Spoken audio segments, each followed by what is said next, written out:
પાણી કાઢી લીધું છે। હવે આની અંદર આપણે બધો મસાલો કરીશું। ચલો હવે આ બટાકાની અંદર આપણે બધો મસાલો કરીશું। પહેલાં તો આપણે ચોખાનો લોટ એડ કરીશું। એની અંદર 2 થી 3 ચમચી જેટલો આપણે ચોખાનો લોટ એડ કરીશું। 1 ચમચી જેટલો કોર્નફ્લોર એડ કરીશું। 1 થી બીજી અડધી ચમચી જેવો છે। થોડો મરી પાવડર છે।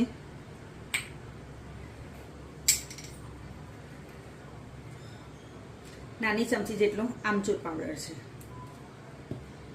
એમાં કોરું લાલ મરચું નાખવું હોય તો એ પણ નખાય છે, પણ મારે લીલું મરચું ના બનાવવા છે। લીલા મરચાં તીખા છે। આ એકદમ પતલા પતલા ઝીણા ઝીણા સમારી દેવાના છે।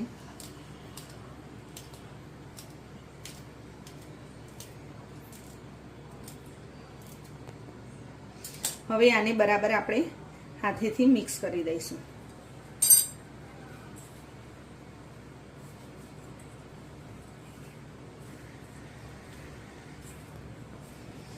તમને આમાં થોડુંક ઢીલું લાગે, ભીનું પાણીનો ભાગ વધારે લાગે તો તમે કોર્નફ્લોર કે ચોખાનો લોટ એડ કરી શકો છો। ચાલો હવે આપણે તાવડી જાડી હોય ને એ તવી પર શેકવાનું છે। તો આપણે તાવડી ગરમ કરવા મૂકી દેવાની, જાડા તળિયાવાળી મૂકવાની હોય છે, અને આવી નાની નાની પતલી પતલી ટિક્કી વાળી દેવાની હોય। એની ઉપર આપણે તેલ લગાવી દઈશું અને તેલની ઉપર આપણે આમ કરીને મૂકી દઈશું। આ ઢોસાનો નોનસ્ટિક તવો છે। જાડા તળિયાવાળી તવી હોય તો પણ લેવાય છે।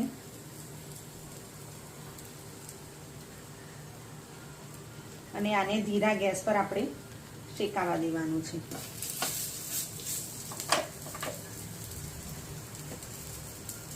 આપણે પોટેટો રોસ્ટી મસ્ત શેકાઈને તૈયાર થઈ ગઈ છે। ઉપરથી ક્રિસ્પી અને અંદરથી સોફ્ટ એવી ટેસ્ટીદાર મસાલેદાર મજા આવે ખાવાની। છોકરાઓને લંચ બોક્સમાં આપીએ ને, છોકરાઓને મજા આવે। કોઈ ગેસ્ટ આવેલા હોય આપણી ઘરે અને ઇમરજન્સીમાં નાસ્તો કંઈક બનાવવો હોય ને તો પણ આ બની શકે છે।